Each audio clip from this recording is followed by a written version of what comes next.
A big warm welcome back to the channel today, guys. In front of me is just some of the ingredients that I've used over the short lifetime of this channel to help you improve your game. The broom, that's been a biggie just recently. The Swiss ball, the weighted bag, the step box, but today, an old club shaft with a T in the end.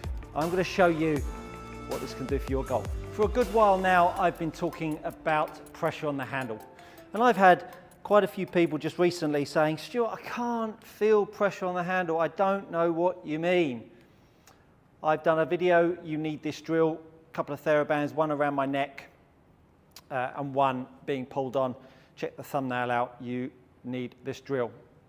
But today, I've got something else that is going to really help you feel the pressure on the handle. Let me talk you through why we need to have pressure on the handle.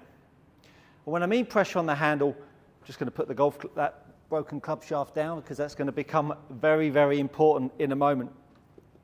When we talk about pressure on the handle, most notably through strike, but we want to have some sort of awareness of the handle at address anyway. But when we're coming through strike, because of the world over working on the golf club inside out, the handle's lifting and raising up. And as I've talked about this in so many videos, and I'm sorry if you find this a little bit boring, but honestly, hang tough with me because today is going to be huge, huge, huge drill for you. When we deliver the golf club and when we put the pressure down on the handle, what it does is it really starts to line the loft up. It starts to make the angle of attack and the direction angle of attack on the golf ball steeper, which then allows the head and the handle through strike to really start to line up a little bit more with increased dynamic loft, even though I'm actually hitting down. So when we see a good golfer in delivery, this handle being forced down underneath us really points the face much closer to the ball to target line. As I'm pushing the force down in the handle, I need to make sure I've got my pelvis tucked under me, which allows me to hold some shape in my spine. The force down on the handle allows me to then push off a much better posture to then start to deliver the golf club through contact. A lot of you out there talk about, but I can't feel the pressure through the handle.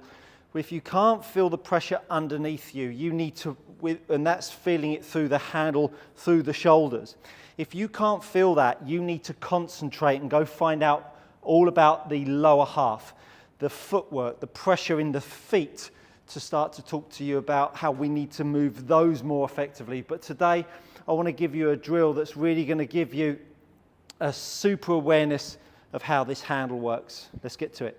Boom! Just like that, I've got myself a old golf club shaft with a T in the end, pushed into a shoebox. You're thinking, Stuart, oh my goodness, what harebrained idea have you come up with now? First it's a broom, then it's a Swiss ball, then it's a heavy bag. Well, let me tell you people, I am just trying to give you the insights that you need to feel to manage your attack angle, your club path, your face alignment, your early extension that's going to make you generate the power on the golf ball and the compression on the golf ball that you are looking for. I've been saying for a long time now that the golf club has a heavy end and a light end, and I'm just going to move that slightly more that way. Has got a heavy end and a light end. And because of that, when we strike the golf ball, the heavy end is always trying to push itself to the floor. Because the heavy end's trying to push itself to the floor, and golfers have been forever trying to swing inside out, the handle has always reached the lowest point of the arc here, and then the handle has started to raise up. And so what happens is the head end starts to push itself to the floor. So, as a golfer, we stand there, we try to swing from the inside out. The club head is trying to drop, the handle's trying to lift, trying to swing from the inside, close the club face over, and hopefully we hit a little draw. You can see I've hit up on it 3.6, absolute pants, got no attack angle. Yes, I've got a draw, but it's as weak as your 82-year-old grandmother. Today, with the aid of this high tee, I'm going to now give you the feeling of handle in the pressure in the handle that will blow you away. Handle pressure that will blow you away. Every trick shot show, you see a guy with a ball teed up like so, don't you? And what happens is, the golfer comes along, he makes the swing, and the club head whacks the club shaft somewhere down here. So what happens is when the club head is up and we swing it around, because we've got a weighted end, it's trying to pull itself to the floor. Pull itself to the floor. So the inside-out nature is exacerbating, is making that worse. Lift the tee up, put the ball on the end of an old golf club. Put the club head above the golf ball just to start with. What your job is to make a 1/3 backswing, and then as you come through, slowly move the handle below the height of the golf ball and make the club head go above it. So it will look something like this. So now the handle's going down, my butt is sitting backwards, and the club head is swinging over the top of the golf ball. The equivalent down at the golf ball will be this look, which then lines up the face and the path. And if you've watched my video that I did and released on Saturday, by moving the pressure into the Swiss ball, moving the pivot point of the handle back, you will then make the path arc in to in. I can hear you saying, Stuart, come on, show us, hit one for me. Making sure that the club handle is lower than the golf ball through strike, I'm having to create an awful amount of force on the handle to stop the handle being pushed up and whacked into the golf ball. And so what we end up trying to do is then trying to oppose the force of the head swinging down in an effort to apply force and pressure on the handle so that we don't run into the club shaft. The pressure in the handle will start to go more and more and more the faster I swing. Just going to go and replace that tee.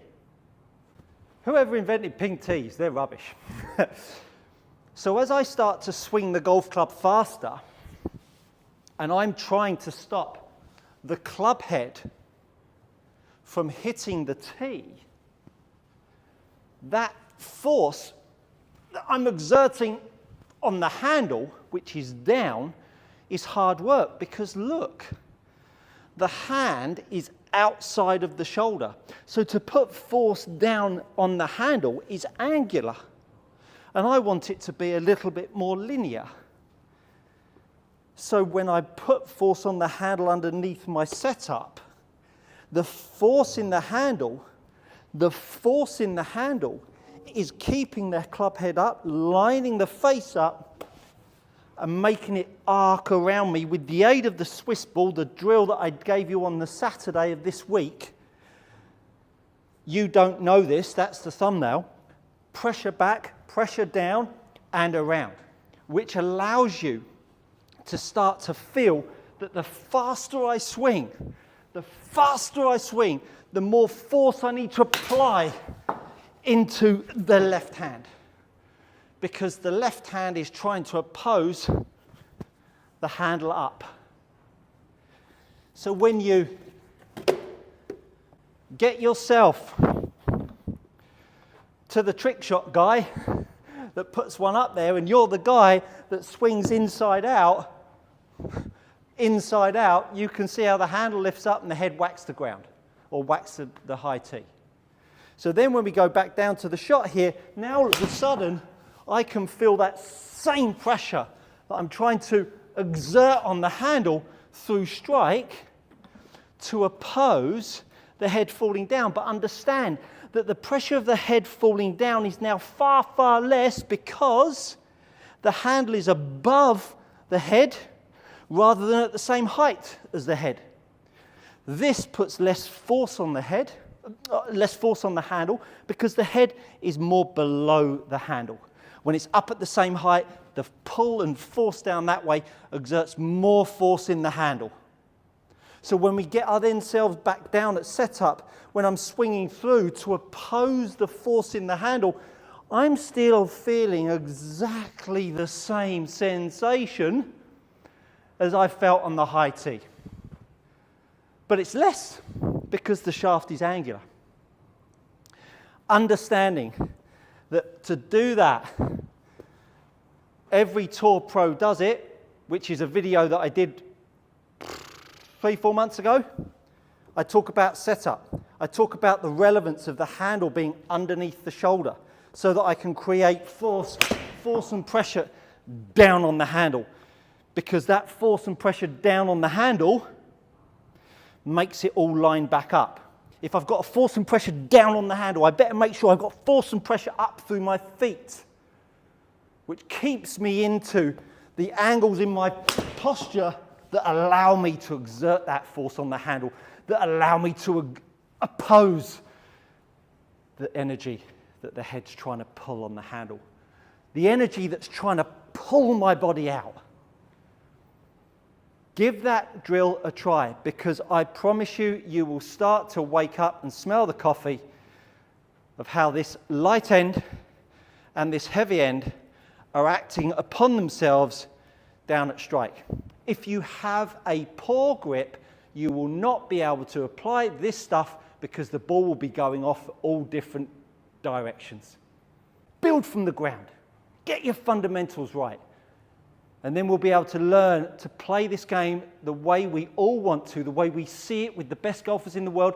I promise you, they are just blessed with having some technical application that is allowing them to perform the skills that they have been born with, but to a degree that the technique has allowed them to apply to the golf ball and the club to make the ball go straight.